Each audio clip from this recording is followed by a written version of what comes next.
울산의 한 복지시설에 수상한 우편물이 배달돼 호흡곤란 등을 일으킨 가운데 다른 지역에서도 유사한 소포가 잇따라 발견되면서 불안감이 확산하는 모습인데요. 이 시간 이웅혁 건국대학교 경찰학과 교수와 함께 자세한 내용 짚어보겠습니다. 어서 오십시오. 네, 안녕하십니까. 예.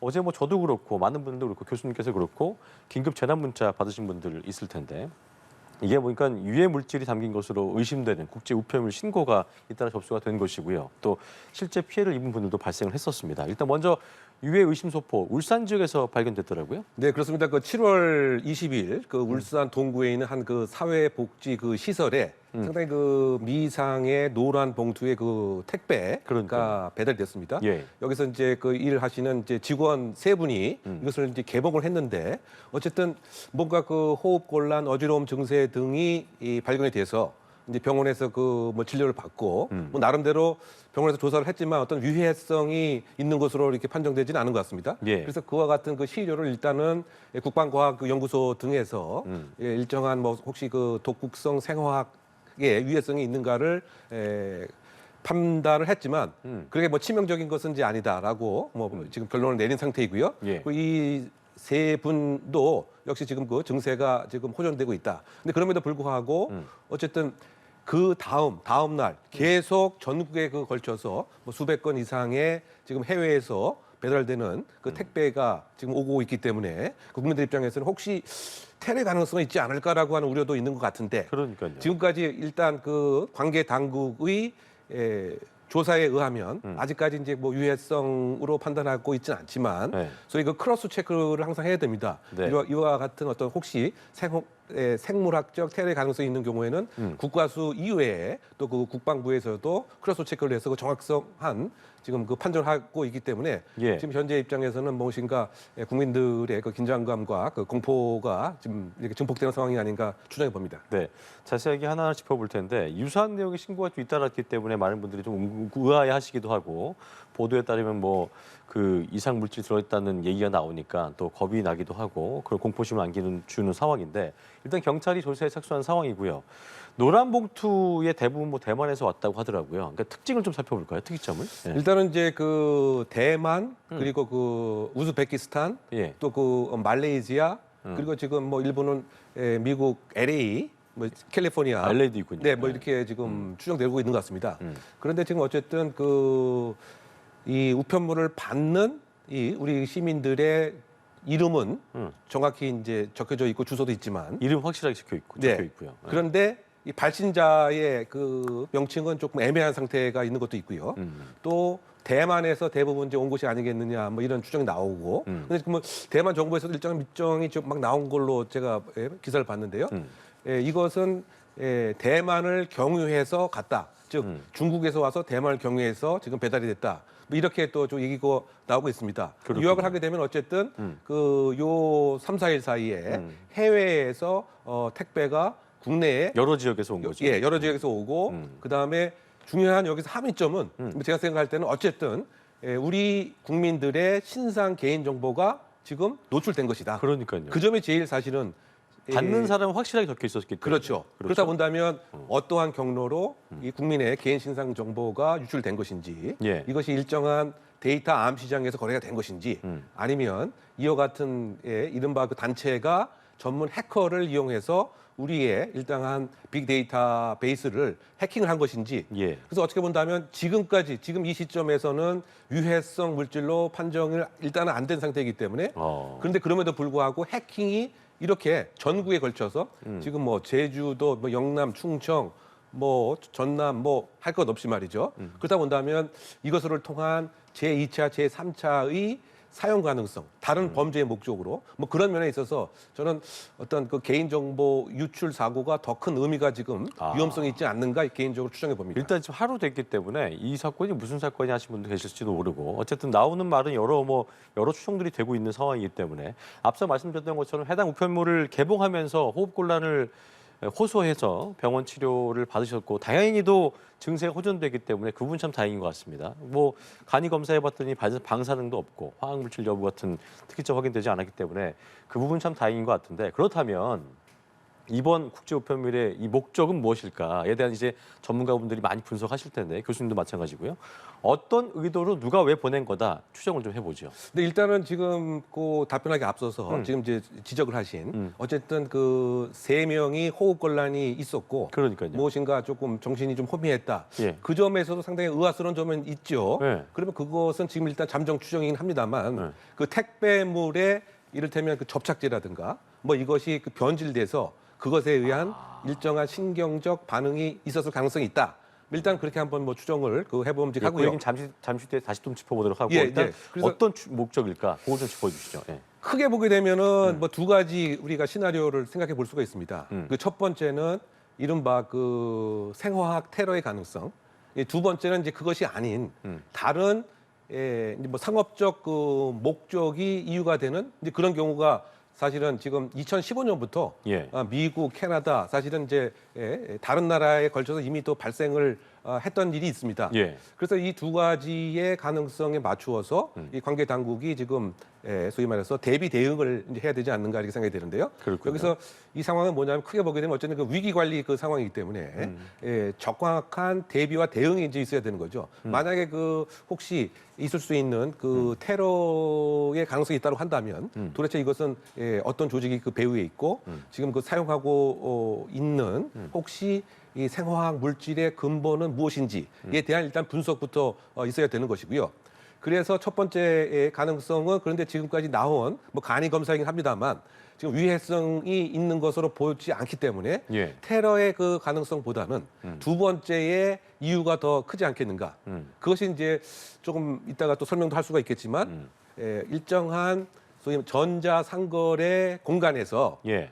경쟁과 또 이를테면 가짜 리뷰를 올리고 예. 판매 수량을 왜곡시키는 그러한 목적의 가능성이 상당 부분 일단 크다. 그 이렇게 브러싱 생각됩니다. 스캠 얘기하시는 거죠? 네, 그것이 이른바 그 브러싱 스캠이라고 하는 그런 표현입니다. 그 단어가 어제 처음 등장했더라고요. 네, 그런데 사실은 해외에서는 이 수년 전부터 이 문제로 사실은 여러 가지 골치를 앓았다고나 할까요? 예. 그러니까 소위 말해서 이제 그 아마존이라고 하는 플랫폼이라든가 뭐 이베이라고 하는 플랫폼이 사실상 그 전자상거래의 가장 핵심적인 플랫폼 아닙니까? 외국에서 말이죠. 그러면 이 플랫폼에서 경쟁에서 우위를 차지하기 위해서는 그 실적들이 상당히 높아야 됩니다. 여기서의 실적은 이제 무엇이냐? 소위 말해서 별표, 그다음에 그 리뷰의 내용, 그리고 그다음에 얼만큼 보냈는가? 팔렸느냐, 판매 건수. 건수가 또 있군요. 예, 그것이 있어야 되는데 그래서 사실은 이제 그 아마존이나 이 이베이 같은 데서도 가짜로 이렇게 하는 것을 막기 위해서 일정한 프로토콜을 만들어놨죠. 가짜를 못하게. 그런 게 있겠죠. 예, 그게 이제 결국은 실제로 배송이 됐는가 이거를 이제 체크를 하는 그걸 만들어놨습니다. 그래서 만약에 그것이 가짜로 된 경우에는 이 아마존이나 이런 플랫폼에서 축출당하기 때문에 그러다 보니까 이른바 그 이 전자상거래 상의 그 업자들이 이것을 사기 행태를 벌이는 거죠. 시작은 어떻게 되느냐? 아까 제가 처음 말씀드린 바와 같이 개인 정보를 빼냅니다. 그러면 그 정보에 의해서 가짜 계정을 만들죠. 그 가짜 계정에 주소라든가 이름이라든가 다 나와 있습니다. 그러면 이것이 정상적으로 주문이 와서 배달된 것처럼 보내는 거죠. 그렇게 되면 이제 그 프로세스가 다 이렇게 입증이 되게 되면 사실 이것이 정상적으로 주문을 해서 정상적으로 판매한 것처럼 돼 있는 거죠. 그리고 거기에 이 소위 말해서 리테일러들이 소위 말해서 가짜로 뭐 좋다 어쩌다 이렇게 얘기도 하고 판매 수는 다 올라가게 되고 이러한 문제로 상당 부분 해외와 다른 나라에서 문제가 됐기 때문에 예. 심지어 그 아마존이라고 하는 플랫폼에서 이것만을 전담하는 단독 부서도 만들었고요. 그 다음에 이베이도 마찬가지였죠.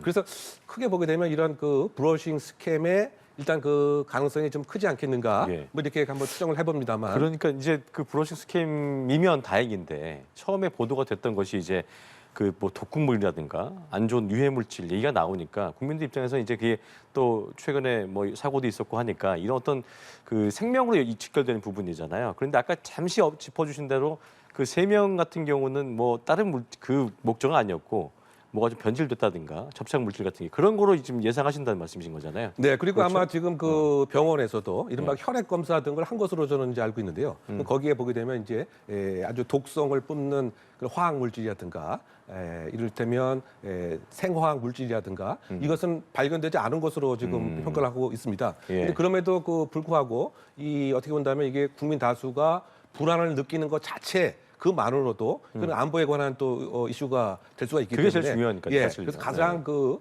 보수적으로 맞아요. 이 상황을 이제 그 파악을 할 필요가 있고 예. 여기에 대한 이제 그 대응도 철저히 할 필요가 분명히 그렇죠. 있는 것입니다. 그리고 또 여러 가지 우리가 발견하지 못하는 그러한 생화학 물질이 네네. 결합돼서 또 제2차 파생적인 문제가 있기 때문에 그러니까요. 이것에 있어서는 가장 보수적인 기준으로 접근하는 것이 필요하다고 생각됩니다. 서울, 인천, 제주, 뭐 경남 포함해서 전 곳곳에서 지금 신고가 이어지고 있는 상황인데 어제 보니까 명동 이 중앙우체국에서도 정체불명의 소포가 도착해서 건물이 통제되기도 했었고 또 1,700여 명이 대피하기도 했었는데 사실 예전에 2001년에 미국의 뭐 탄저균 우편물 사례도 있었기 때문에 일단 사람들은 겁이 날 수밖에 없고요. 그러니까 유사한 우편을 받게 되면 이게 단순히 브러싱 스캠이면 모르겠는데 동호 반복이 됩니다만 이런 어떤 인명 피해를 가져올 수 있는 또 겁도 생길 수 있기 때문에 이게 받게 되면 어떻게 대처해야 될까 궁금하실 것 같아요. 네, 근데 지금 잠깐 이제 설명하신 그 탄저균에 관한 그 사례를 우리가 조금 살펴볼 필요는 있습니다. 왜냐하면 지금 우편물로 배달이 되었고 그 우편물 안에 일정한 생화학 물질, 그게 이제 탄저균으로 그랬었죠. 됐습니다. 예. 그래서 그 당시에 이를테면 방송사에 그 많이 또 전달이 됐습니다. 그렇죠. 그리고 우리 식으로 보면 이제 그 국회 보좌관, 국회의원들한테 전달이 됐고요. 그리고 거기에서 그 내용 자체는 이제 그 미국에 대한 안보를 위협하는 이제 그런 내용이 있었고, 예. 그래서 그 당시에 그 22명이 감염이 되고 5명이 이제 그 사망하게 됐습니다. 근데 어쨌든 그 탄저균 그 자체가 그렇게 그 치명적인 그 것이기 때문에 예. 지금 여러 가지 그 정밀 분석은 분명히 필요하지 않나 이제 그 생각이 됩니다. 예. 근데 어쨌든 지금 그 큰 틀에서 보게 되면 이것에 대한 대비 그 대응 이제 그런 면에서 받았을 때 대응이죠. 예, 대비 대응 그 상당히 그 중요한 거죠. 그 일단은 그 지금 수상한 택배 등이 배달됐을 때 예. 일단은 이제 열지 말아야 되겠죠. 그래서 지금 예. 그 우정본부 등에서도 이와 유사한 형태의 소포들은 택배들은 아예 개인 그 시민들에게 그 배달을 하는 것을 지금 멈추고 있는 그런 상태입니다. 그래서 뭐 정확하게 잘하고 있다고 생각이 되고요. 예. 그래서 혹시 이거 잘 모르고 또 이렇게 개봉할 수도 있지 않습니까? 이제 개봉을 했을 때에 이 식별하는 어떤 기초 그 요령이 뭔가 백색 가루가 있다든가 다소 뭐 열이 난다든가 또는 좀 특이한 냄새가 난다든가 라고 그 하는 경우에는 이걸 바로 예를 들면 코를 막고 이 물질을 다른 수건 등으로 그 덮고 또 혹시 이렇게 노출됐으면 바로 비누로 이렇게 씻고 예. 그 다음에 이제 그 관계 기관에 이제 신고를 이제 하는 뭐 이것이 그 기본 대처 요령으로 생각할 수가 있겠습니다. 그렇군요. 일단 우편물 발송지가 이제 중국어로 타이완 주소 아까 말씀하셨던 것처럼 적혀 있고 대만 측 입장에서는 뭐 문제의 소포가 중국에서 대만 거쳐갖고 한국을 유입됐다라고 지금 얘기하고 있는데 끝으로 이 국제 우편물 수사가 이제 앞으로 이루어질 텐데요. 어떤 방식으로 좀 이루어지게 될 것이고 어디에 집중해야 될 것인지에 대한 부분 짚어주시고 마무리 짓겠습니다. 네, 아무래도 그 이제 경찰과 이제 우정본부의 그 협업이 이제 필요한 사항으로 생각이 되고요. 네네. 그다음에 이제 그 발송지에 대한 그 추적 그리고 지금 뭐 수백 건 이상 지금 신고가 됐는데 이것이 그 동일 발신지로 추정이 될 수 있는 것인지, 예. 그다음에 그 유형을 좀 나눌 필요가 좀 있을 것 같고요. 그렇다고 봤을 때 구체적으로 어디서부터 시작이 됐는가? 예. 제가 아까 말씀드린 바와 같이 상업적인 목적에 국한된 것에 불과한 것인지, 예. 혹시 그 주변에 그 테러와 관련된 배후 단체가 있는 것인지 이렇게 그 두 가지 방향의 수사가 좀 있어야 되지 않을까 그 생각이 되고요. 예. 지금 보도 등에 의하면 일부 지금 그 택배물은 과거에 이른바 그 중국발 아주 애매한 식물 씨앗이 왔던 그 발송지와 주소가 동일하다. 뭐 이런 보도가 있습니다. 그렇군요. 이제 그렇다고 본다면 그것을 수사했던 해외의 수사기관과의 협업 뭐 이렇게 세 가지 방향으로 수사가 진행될 필요가 있지 않나 생각합니다. 알겠습니다. 지금까지 이웅혁 건국대 경찰과 교수와 함께 짚어봤습니다. 오늘 말씀 고맙습니다.